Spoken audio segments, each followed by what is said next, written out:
जय श्री राम।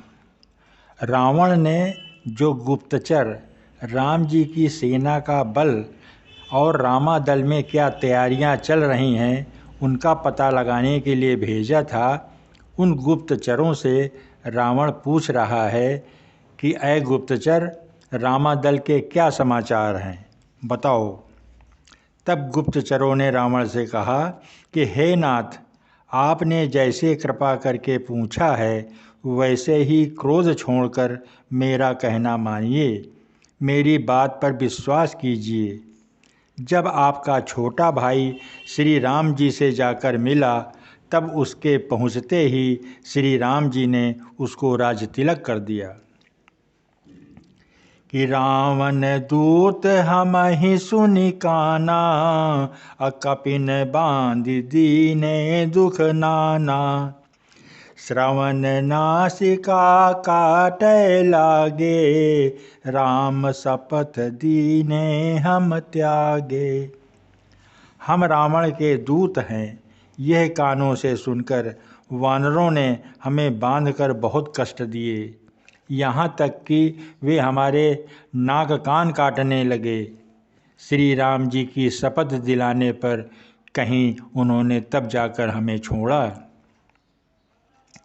कि पूछिव नाथ राम कटकाई, बदन कोटि सत बरनि न जाई।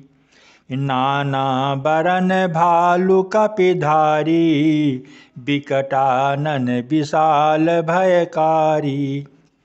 हे नाथ, आपने श्री राम जी की सेना पूछी सो वो तो 100 करोड़ मुखों से भी वर्णन नहीं की जा सकती।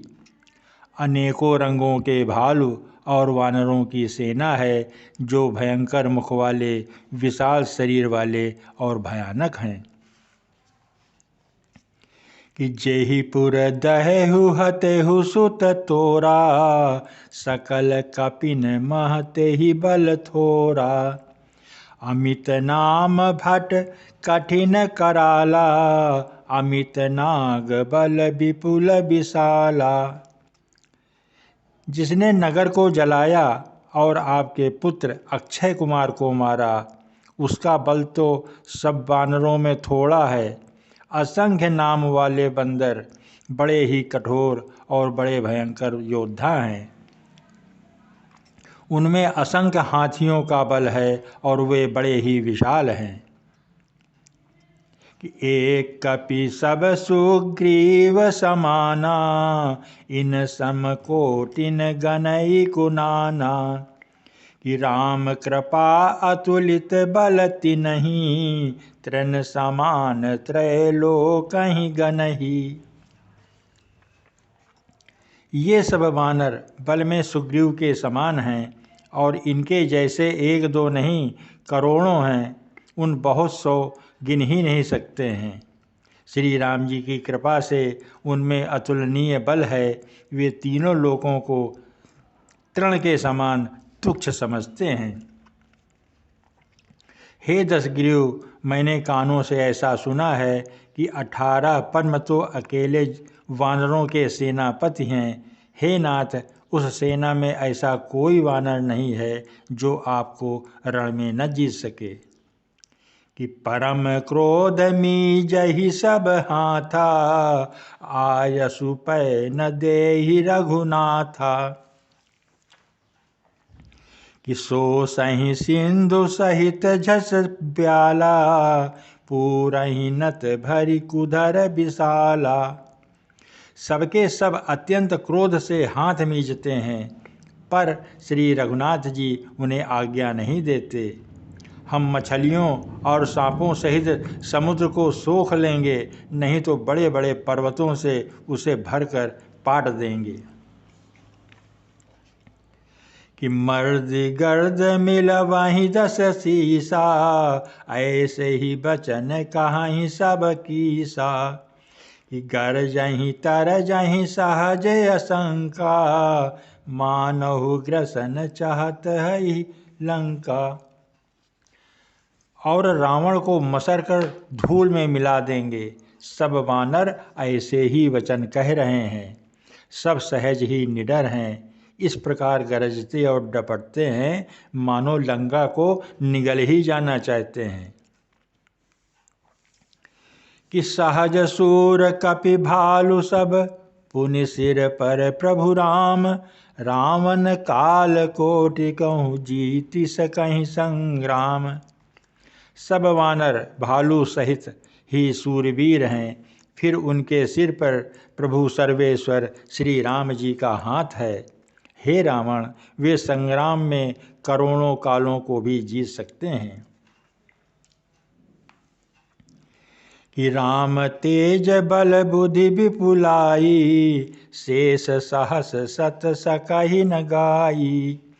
सकसर एक सोषि सत सागर, तब भ्रातहि पूछहु नय नागर। श्री रामचंद्र जी के तेज, सामर्थ्य, बल और बुद्धि की अधिकता को लाखों शेष भी नहीं गा सकते। वे एक ही बाण से सैकड़ों समुद्रों को सोख सकते हैं, परंतु नीति निपुण श्री राम जी ने नीति की रक्षा के लिए आपके भाई से उपाय पूछा है। कि तासु बचन सुनि सागर पाही, अमागत पंथ कृपा मन माही। सुनत बचन बिहसा दस सीसा, अजो असीमति सहाय कृत कीसा। उनके आपके भाई के वचन सुनकर श्री रामचंद्र जी समुद्र से राह मांग रहे हैं। उनके मन में कृपा भरी है, इसलिए वे उसे सोखते नहीं। दूत के ये वचन सुनते ही रावण खूब हंसा और बोला, जहाँ ऐसी बुद्धि है तभी तो वानरों को सहायक बनाया है। कि सहज भीरु कर बचन दृढ़ाई, सागर सन ठानी मचलाई।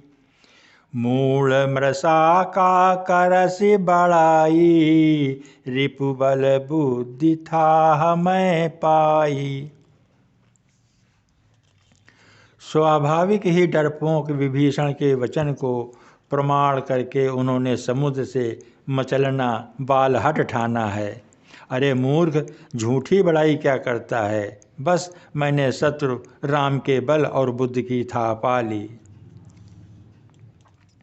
जिसके विभीषण जैसा डरपोक मंत्री हो, उसे जगत में विजय और विभूति ऐश्वर्य कहाँ। दुष्ट रावण के वचन सुनकर दूत को क्रोध बढ़ाया।